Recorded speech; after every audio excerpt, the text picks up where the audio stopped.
ত্রিকোণমিতিতে আমরা পরের অঙ্কটা চলে এসেছি, যেটা হচ্ছিল তোমাদের কোষে দেখি 23.3-এর 6-এর 5 নম্বর অঙ্কটা। কি বলছে? সাইন থিটা বাই এক্স সমান সমান কস থিটা বাই ওয়াই যদি হয়, তাহলে দেখাই যে sine theta minus cos theta সমান সমান এত। তাহলে অঙ্কটা কিভাবে করবে? খুবই সোজা। তোমরা বুঝতে পারছো যে এখানে সাইন থিটা এবং কস থিটার মান যদি কোনোভাবে পেয়ে যাই, সেখান থেকে ডান দিকেরটা চলে আসবে। তো সেইটাই আমরা করব, কিন্তু কিভাবে করব সেইটাই বোঝার বিষয়। দেখো, যখনই এইরকম ধরনের ভাগ ভাগ দিয়ে থাকবে, মানে সামথিং একটা ভাগ রয়েছে সমান সমান আরেকটা জিনিস এরকম ভাগ অবস্থায় রয়েছে, তখন কি করবে? সমান সমান একটা কে ধরে নেবে। ঠিক আছে, কে ধরলে কি হবে দেখো।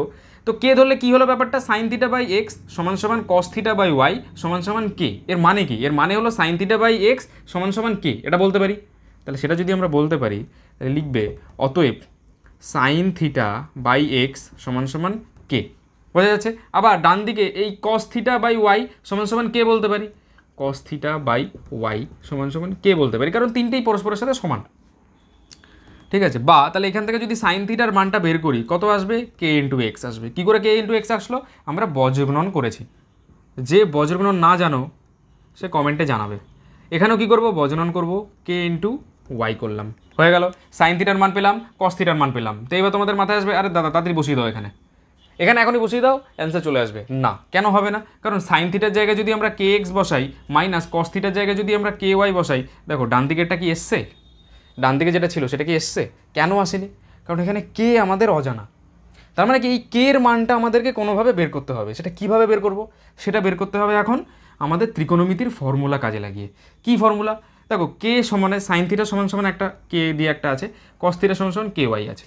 এবার সাইন থিটা এবং কস থিটার মধ্যে কী এমন সম্পর্ক হয় যেটাকে দিয়ে আমরা এর মান বের করতে পারি? একটাই সম্পর্ক, sine square theta plus cos square theta সমান সমান 1। ত্রিকোণমিতির এটাই মজা, যে এই যে দুটো দেখবে সেটা দিয়ে যে সম্পর্কটা হয় সেইটা দিয়েই অঙ্কটা হবে।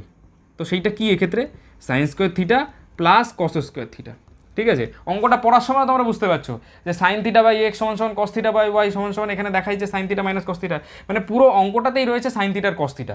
মানে তোমাদের মাথায় তখনই ঢুকে যাবে যে অঙ্কটা হবে ওই sine square theta plus cos square থিটার সূত্রটা দিয়ে। ঠিক আছে, তো সমান সমান 1। এগুলো এক একটা ছোটো ছোটো জিনিস যেগুলো তোমাদের আমি বোঝাচ্ছি। ঠিক আছে, এগুলো মাথায় রাখবে, খুব তাড়াতাড়ি অঙ্ক করতে পারবে। তাহলে সাইন থিটার জায়গায় কত বসাবো? কে এক্স, তাহলে তার হোল স্কোয়ার আছে, প্লাস কস থিটার জায়গায় কে ওয়াই, তার হোল স্কোয়ার আছে, সমান সমান 1। দেখো এবার এখান থেকে কে এর মানটা কী করে পাবো? তাহলে এখানে কত হলো? কে স্কোয়ার এক্স স্কোয়ার সমান সমান কে স্কোয়ার ওয়াই স্কোয়ার সমান সমান 1।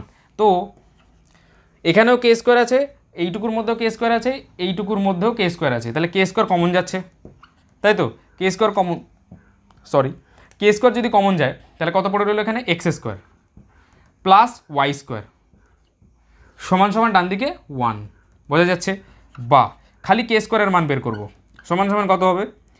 1 ডিভাইডেড বাই, কেন ডিভাইডেড বাই? কারণ কে স্কোয়ারের সাথে এই টোটালটা গুণ অবস্থায় ছিল, এটাকে যদি ডান দিকে নিয়ে চলে যাই নিচে চলে আসে। সবার সব কিছু এগুলো জানা আছে, আমি সব আগের ভিডিওতে বলে দিয়েছি। যে আমাদের ভিডিওটা মানে রেগুলারলি ফলো করো, সেই সমস্ত নিয়মগুলো মানে টুকটাক যেগুলো সমাধান করতে কাজে লাগে, বজ্রগুণন, তারপরে এই যে কেন নিচে নিয়ে আসলাম, এগুলো সবাই জানবে। ঠিক আছে, যে না জেনে থাকো সে প্রিভিয়াস ভিডিওগুলো দেখতে পারো। তারপরে কে স্কোয়ার সমান সমান আমরা এটা পেলাম, তাহলে আমাদের কে স্কোয়ার বের করতে হবে না, আমাদের কে বের করতে হবে। তাহলে কে সমান সমান কী লিখবো? রুট ওভার অফ টোটালটা 1 divided by x square plus y square. একটু ভালো করে মুছে দেখাই, দেখো কত এলো তাহলে? কে সমান সমান root over of 1 divided by x square plus y square, এটা এলো। এবার ওপরে 1-এর রুট করলে তো 1ই হয়, আর নিচে এই x square plus y square এর মাথায় রুট চলে আসবে। তাহলে এইটা সমান সমান কে পেলাম। কে এর মান যেই পেয়ে গেলাম, এইবার অঙ্ক তো করা খুব সোজা হয়ে যাবে। কেন? কারণ খালি সাইন থিটা আর কস থিটার মান বসাবো। দেখো দেখো আমরা তাহলে কে এর মান পেয়ে গেছি, কত পেয়েছি? কে সমান সমান 1 by root over of x square plus y square, এটা কে এর মান পেয়েছি। এইবার আমাদের খালি বাম পক্ষটা থেকে ডান পক্ষ প্রমাণ করতে হবে। বাম পক্ষে কী বলেছে? Sine theta minus cos theta. তো সাইন থিটার জায়গায় আমরা কত পেয়েছিলাম? কে এক্স, মাইনাস কস থিটার জায়গায় কত পেয়েছিলাম? কে ওয়াই। ঠিক আছে, এইবার আমরা তখন আটকে গেছিলাম যে এরপরে আর কিছু করতে পারছিলাম না। এবার আমরা কে এর মান জানি, তাহলে কে এর মানটা বসিয়ে দেবো। বসানোর আগে এখানে একটা কমন নিয়ে নাও। কমন নিলে কী হবে? কারণ এখানেও কে আছে, এখানেও কে আছে, তাহলে কে কমন নিলে এখানে পড়ে থাকবে এক্স আর ডান দিকে পড়ে থাকবে ওয়াই। তাহলে এবার কে এর মানটা বসিয়ে দাও। কত হয় 1 divided by root over of x square plus y square, আর এটা তো গুণ আছেই এক্স মাইনাস ওয়াই, বুঝতে পারছো?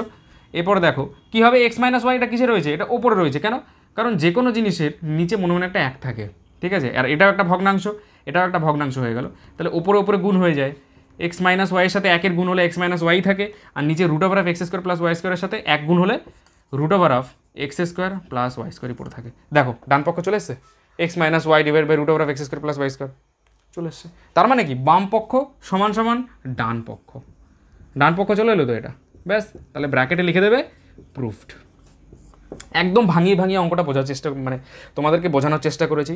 যদি এর পরেও কেউ না বুঝে থাকতো, কেউ না বুঝতেই পারে, তো সে কমেন্ট সেকশনে জানাতে পারো।